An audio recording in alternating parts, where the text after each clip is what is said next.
झारखंड विधानसभा का बजट सत्र बुधवार से शुरू हुआ। बजट सत्र के पहले दिन महामहिम राज्यपाल का अभिभाषण हुआ, जिसमें सरकार के कार्यों की चर्चा की गई।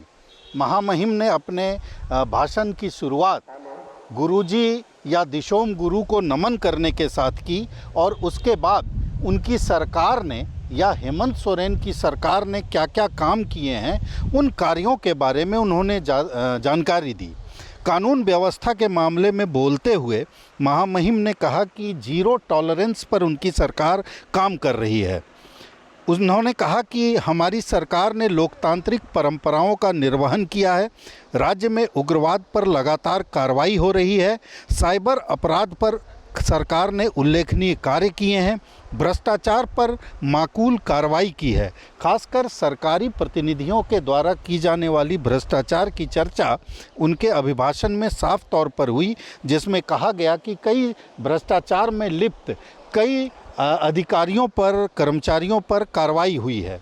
दावोस यात्रा को लेकर वर्ल्ड इकोनॉमिक सर्विस जो सम्मेलन हुआ था, फोरम का जो कार्यक्रम हुआ था, उसमें मुख्यमंत्री और उनकी सरकार के लोगों की दावोस यात्रा को लेकर महामहिम के अभिभाषण में काफ़ी उत्साह दिखाया गया और ये साफ तौर पर कहा गया कि उस दावोस और लंदन इन दो जगहों की यात्रा का नतीजा हुआ कि 1,27,000 करोड़ के निवेश का प्रस्ताव मिला है।